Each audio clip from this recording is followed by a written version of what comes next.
You know, the real reason I'm not playing Kingdom Hearts right now is because I know there's another 2D scrolling section coming up, and I'm dodging around that because I really hate it. And the second one's even worse than the first one. Whatever. So yeah, let's head on to the second path in the Star Trip, the split path, or branch path. Yeah, that one. Also, let's change the home planet, just for something else to look at. Change the fire room. On the split path, on this path, every single planet is in a set location. Geo Light's always first, so your ground is always going to start with Geo Light. Yeah, so get used to Geo Light, you'll be playing it a lot. Off we go!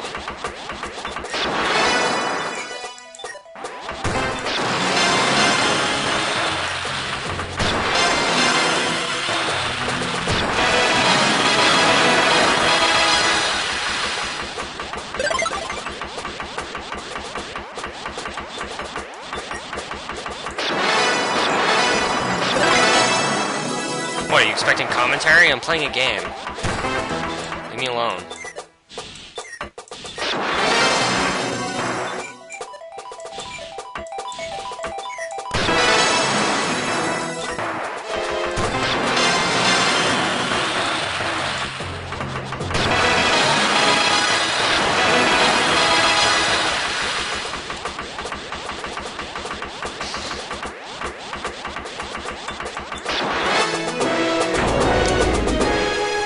Well, that takes care of that one.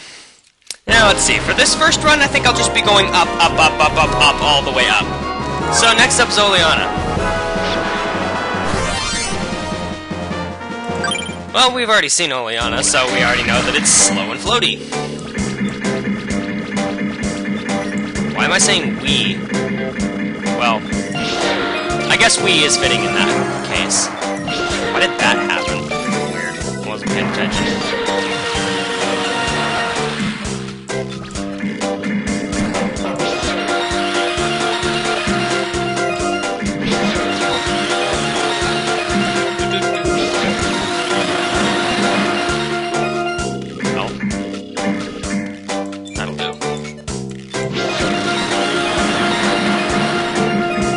Moved it down like that for a reason. Had I just launched it where it was, it might have just detached from the rest of the stack.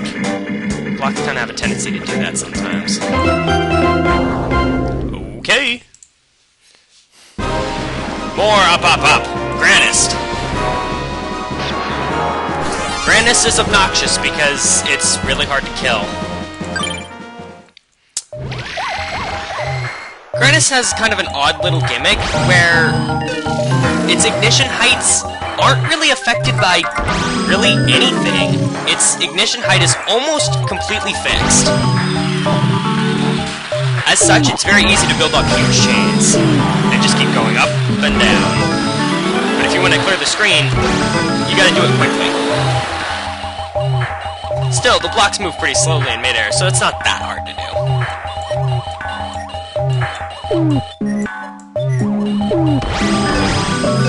However, as a result of its very powerful ignitions, it's pretty hard to kill off.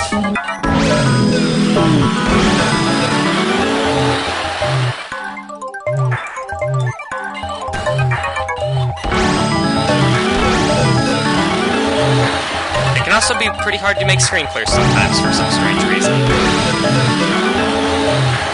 I mean, like, if you want to make a screen clear, it takes pretty much 2 ignitions on the dot. If you wait around too long, you're not going to get that second ignition. You're going to be left with a row or 2.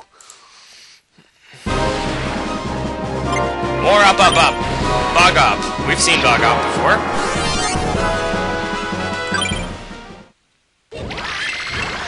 So we know its gimmick is that things move fast, but blocks stay diffused for a long time. Yeah, so it takes a while for them to restore. Which gives you the time you need to make your chains.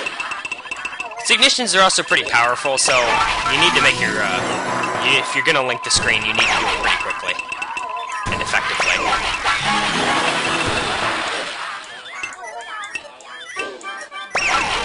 Like so.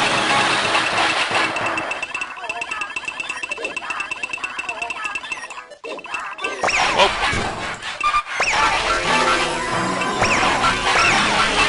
That happened.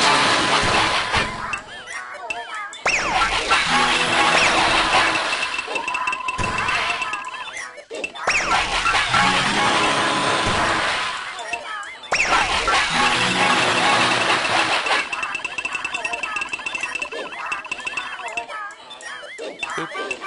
Oh. Messed that up.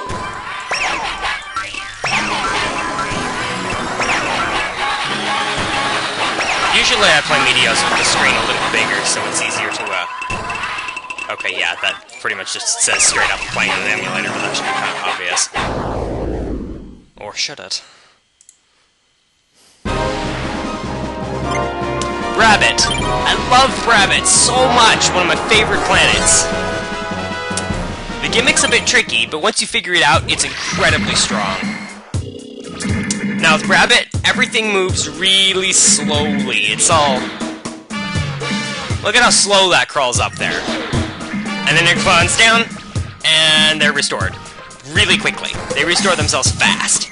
So here's the gimmick. What you want to do is, notice that when the speeder is on, it does not affect how fast the blocks come down. So what you want to do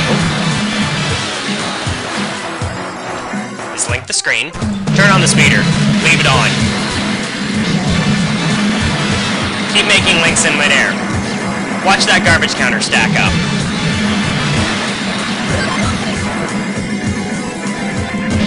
And you just keep doing this. On lower levels, the AI can't handle it. Hothead.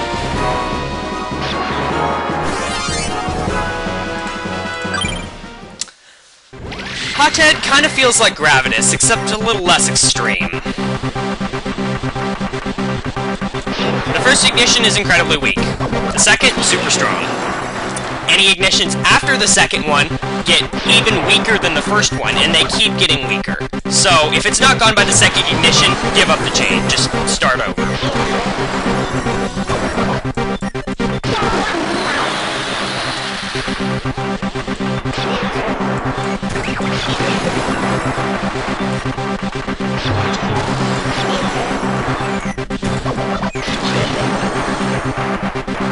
As such, on Hothead, clearing the screen is pretty much nearly impossible without the use of items.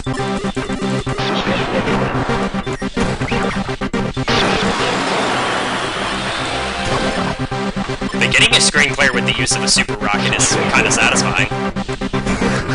I'll get more into the items later. For now, you're just gonna see them passively occur throughout the matches. Sometimes I'll use them, sometimes I won't. Depends on how I'm feeling.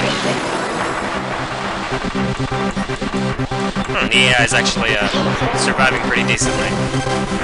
I say that now.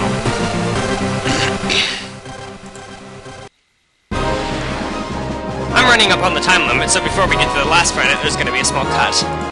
And we're back. It's time for a final planet in this run, Starry.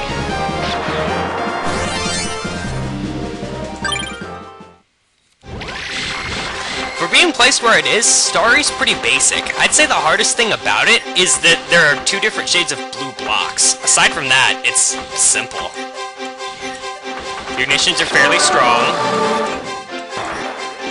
It's easy to link your screen, and then assuming you can deal with the two different shades of blue, which is surprisingly hard sometimes, making big chains to get your cluster off the screen isn't that hard. And sometimes the AI just fails. And of course, Meteo is always last.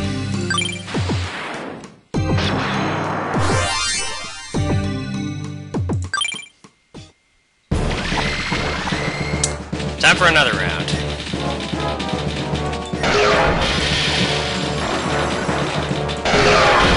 Well, that works.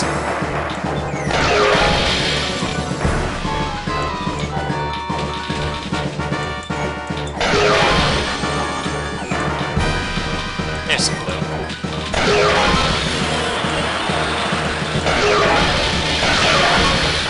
That works.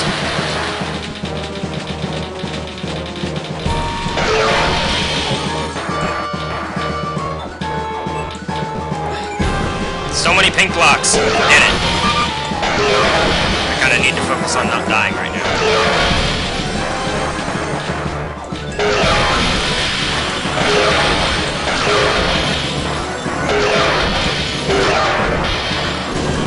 Well, okay.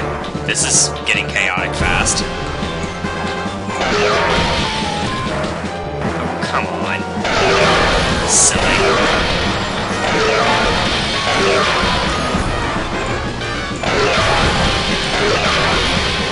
I'm kind of surprised how fast things can get out of control on this planet. It seems like it was designed so that the AI could actually use it. Which kind of makes some degree of sense when you think about it.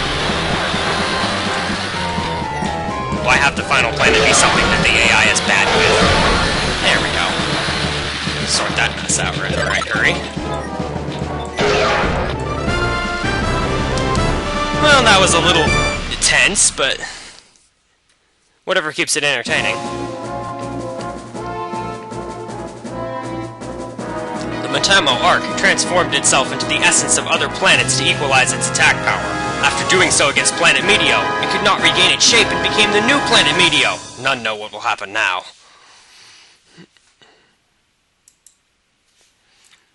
Time for another run of this.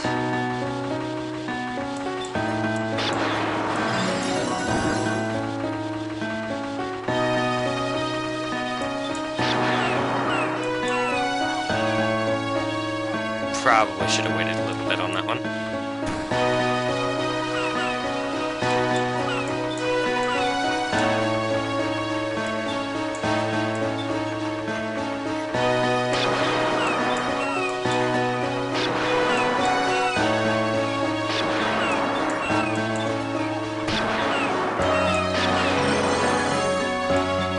Whoosh!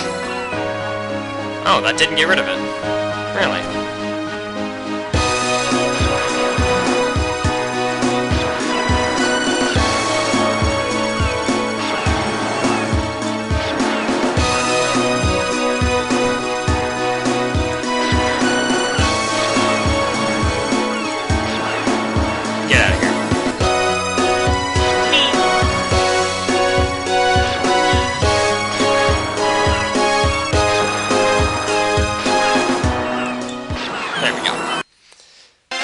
Wild West sounds of planet Anastasis were headed to your sounds room. Yeehaw! For clearing branch for the first time. Yari. Well, let's see. Let's show off the fusion room while I'm here. Here, assuming you've collected some materials and played the game a bunch, you can actually create new things to use. Here, I could potentially create 2 different planets. You can create new items, too. You can also create rare metals, which, unfortunately, I don't have enough ingredients, so they're not showing up. You can also even create sound sets that you can listen to in the sound room. Well, I think I'll just call it for this episode. Oh, also you can fidget things around and rearrange the buttons as you please, if you're so inclined. It'll kind of shuffle them around and try to make them fit, which is kind of funny. Kind of funny to just drag things around, force everything into a corner, and then watch the game try to fidgets around to try to get everything to fit. There we go.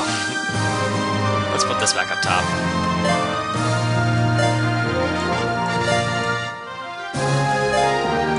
There we go.